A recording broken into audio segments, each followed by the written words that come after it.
Mango is the only wild card in the top 5 where, yes, his tech skill's immaculate, but he's mostly beating you because he's way smarter than you. And he makes a lot of mistakes in his tech skill. He's kind of like a drunken brawler, like in a fighting game. Like you can imagine like a drunken brawler character where like he looks kind of goofy when he plays, but he's actually like super good. When Mango plays, like you see him mess shit up a lot, and you see him suicide, and you see him be careless and reckless. But all of those factors put together give him a style that really intimidates people, and he uses that style and that intimidation against people to put them off guard. So when you see him play really good players, he can 3-stock J-Man just by being fucking weird and raping him off every combo. Like every good Falcon nowadays can rape you off a combo, but Mango will get hits in ways that don't make sense, and you'll play him and you'll say like, "What? That shouldn't work," but he basically just willed himself into doing it. So that's Mango's characteristic that he has. But the thing that keeps me from out of that realm is a lot of things. The top 5 are so good right now. I feel like it's really hard to beat. I think H-Box would be the weakest just because he hasn't been consistent recently, and he would lose to people like he's lost to people like Lucky, and he's lost to people like me and Pools. But Mewtwo King, PP, Armada, Mango are all the pinnacles of tech skill. They're all really, really smart. They all don't choke. They pretty much never choke, and they're all just the most experienced. So it would take. I think I can get there, but it'd be fucking hard. All right, nice. Yeah, what are your goals right now? My goals in Smash are to beat people. Right. I don't care about placings. Like, if I get 33rd, but I beat Mewtwo King and PP in bracket, that'd be as good as getting second and beating Hacks and Vans and Kirby Kaze, you know? So, like, goals as in, I want to be this number, I want to get this placing, don't really mean that much to me, because it's all about who you beat. So my goals would be to beat everyone that I haven't beaten yet. So obviously that means I want to beat all the top players. I've beaten a lot of people so far, but sometimes I don't feel like it's so legit. Like, I beat Hacks a long time ago, but we both kind of sucked back then, so I don't feel like that's legit. I want to play him again. I beat Kirby Kaze at Big House, but I felt like I wasn't playing as good as he could. I still beat him, and I was still playing good, but I felt like he wasn't playing like he was at ROM. That ROM where he got third. So yeah, I just want to beat everybody. That's it. That's about as normal a goal as you'll get from any top player. Yeah. Do you believe your tech skill practice gives you a leg up on your competition? So I don't practice tech skill anymore. Like, people know me for being the guy that practiced tech skill a lot, but I haven't practiced tech skill in like a year. It's kind of cocky to say, but when you play this game, you get to a point where you can't learn much from CPUs anymore. So I went to like 4 years of playing this game where I played level 1 CPUs every day after school. And on the weekends, I probably played too. But I played a lot with my friends every day.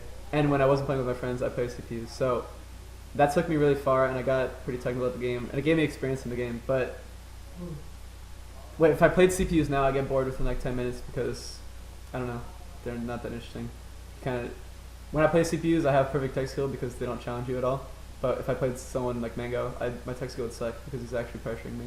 So not getting pressured in any way, not having any stress, you can't really get that much better on it. Having said that, I think tech skill practice is essential to anyone learning this game. And if you want to actually get better at the game, you have to spend time in your room with your lights turned off playing.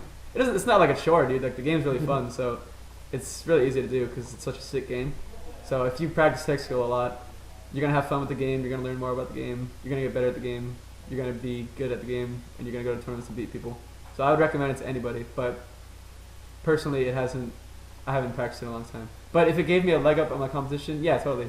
Like I said, when I was coming up in SoCal in like 2009 after Brawl came out, when I was playing back in that era, like, pretty much all I had was my tech skill. If I didn't have that, I'd probably suck, so it's good that I had that.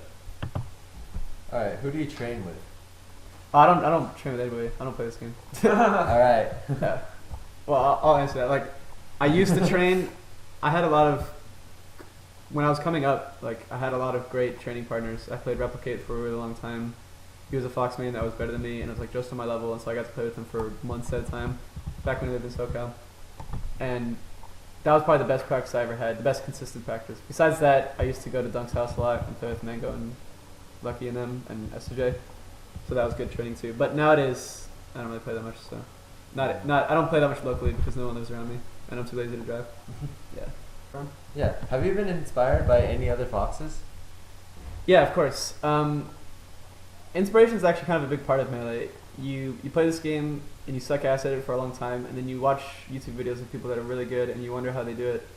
So when you watch videos and you listen to other players talk that are better than you get inspired by them. And when you see really good people play, you get inspired by their play style. So when I was first playing the game, I was definitely inspired by PC Chris a lot, Lucky a lot. Back when I was just an asshole that wanted to be technical in like 2008, I just watched Silent Wolf videos and Eggs videos, and I wanted to be the most technical. But the person that still inspires me the most is probably Mango's Fox, because everyone knows about Mango's Fox now because of Genesis too. But before that, like, I knew about it, and all SoCal knew about it because we play him all the time. And whenever his Fox is by far his most impressive character to me.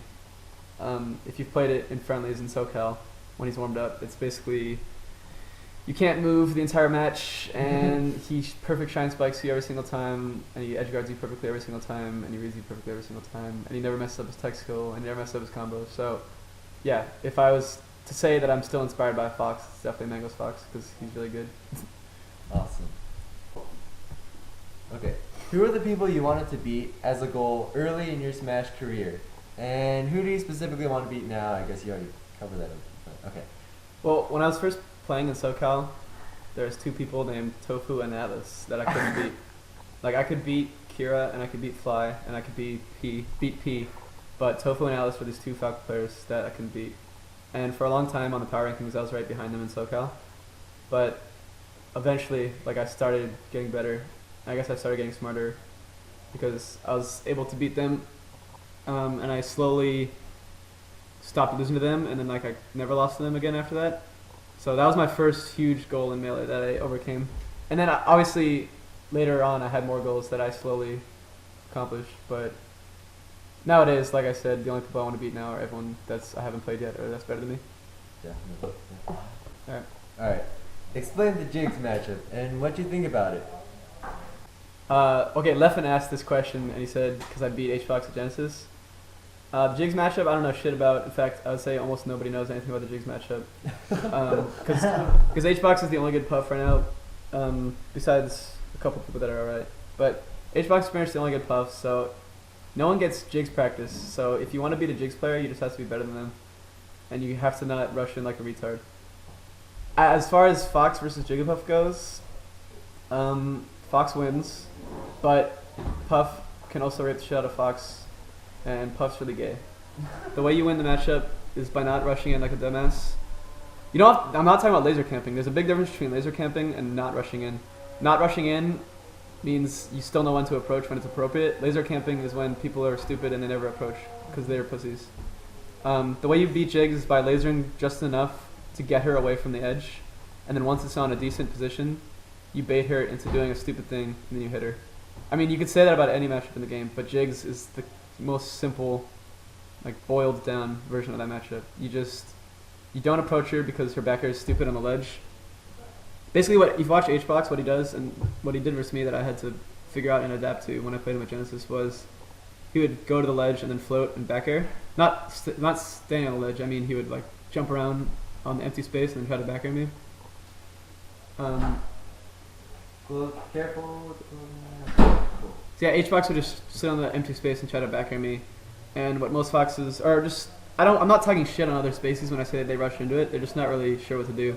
And it's really scary because no one plays like that. So when you play H-Box, you don't know what to do and you have to figure it out. So the only thing that I figured out, the reason I beat him is because when he's camping back airs on the ledge, you're not supposed to approach him. You gotta wait it out pretty much, because you can shoot lasers, but the point of lasers isn't to do damage. It's just to get him off the edge pretty much. It does a little damage and it's nice, but it's not a big deal in the matchup. It's just the fact that he has to approach you eventually. And I don't even mean approach like you're camping, I just mean he has to get away from the edge. So once he's away from the edge, you can do dash dances, you can wave dash a little bit. You just want him to make a bad move, and then you either hit him with a full hop space back air, or you do a full hop nair and hit him with a weak hit. or you a running shine if he's sitting on the ground for some reason, which he usually isn't. There's a lot of things you can do, but the point is, versus Jigs, you just have to be really patient and don't play like a dumbass. Yeah. How would you rank you, Smoke 2 Joints, and Fly? So SoCal. yeah, so SoCal is like really, it's one of the best regions I'd say in terms of concentrated good players. Fly is actually one of the best. I think he's okay. I know this wasn't the question, but I think Fly's better than Wobbles. I know it's kind of irrelevant, but I think SoCal is one of the best regions because of us three and Mango and Zoo and Lucky and Hugs when they're playing. So me, Johnny, and Fly are really close, and pretty much every tournament is different. It's rarely the same results twice. There's been periods where I would rate the shit out of Fly, and there's periods where he would rate me, and there's periods where Johnny rates me, and then sometimes I beat him. But how would I rank them? If I'd rank them in SoCal, I'd say Johnny, then me, then Fly, just because that's how it was last time. If I'd say internationally, I'd say it's the exact same, because Fly doesn't go to that many nationals, but me and Johnny have both beaten a lot of really good people. But I don't know, it's hard to say because Fly also beat Mewtwo King and shit at Winter Game Fest. So Fly is really good, he just hasn't had the most chance to prove himself. So if he was going to Apex, I'm pretty sure he'd get top 16 for sure. But in SoCal, the ranking would probably be Johnny and then me and Fly. But it can change every month, so it doesn't really matter that much. So, I don't know. Fox, laser, and platform camping. What are your thoughts on it, and do you think it's necessary versus certain styles or characters? Should it be used more, and will it be used more in the future? Alright. Okay, so I actually like this question. I read it before you asked it. But Fox, laser, and platform camping is thought of as this like untapped resource that no one's ever gone to yet. And that's kind of bullshit because people have this weird thought in their head that if Fox laser camps perfectly, he'll beat every character in the game 100-0, and if he platform camps, he'll rip the shit out of Falco 100-0 or whatever, which makes a lot of sense in your mind, but when you actually play the game, it doesn't make sense because stages run out in this game. You can only run for a little bit and then you run out of stage. You can run on platforms. Like, sure, you can platform camp a fucking Kirby, but I mean, that's not really a big problem. You don't need that to beat Kirby. And you can laser camp shit out of a fucking... I don't know, who do you laser camp? Zelda. Yeah, you can laser camp a Zelda, but you don't really need that to beat them. And it doesn't even help that much. I actually agree with what Justin Wong said when I saw some random video with him in a Marvel 2 match where he said, if you're ahead, don't camp because that gives them more chances to get a hit on you. And in Melee, one hit can be an entire kill, especially for a Fox player. So if Fox had the gravity and the weight of Sheik, then yeah, you should laser camp the shit out of people.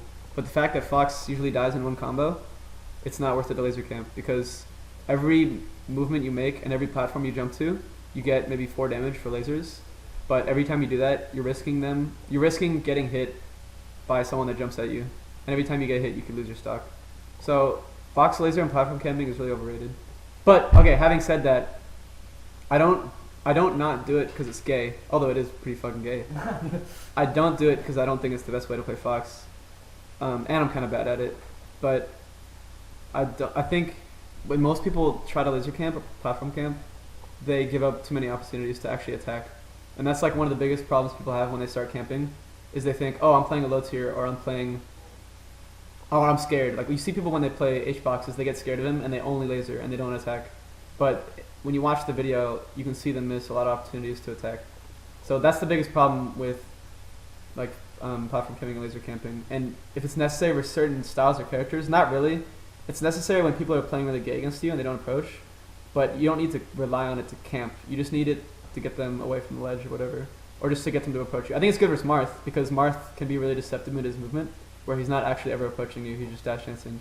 So you do need to laser Marth a little bit, just to make him do something a little bit reckless, and then react to that and back air him or neutral him or something. But I don't think it's going to be used more in the future. I think people will get a little bit better at using their lasers at the right times, like getting away with free lasers, but I don't think it's going to be some amazing technique that people aren't using yet.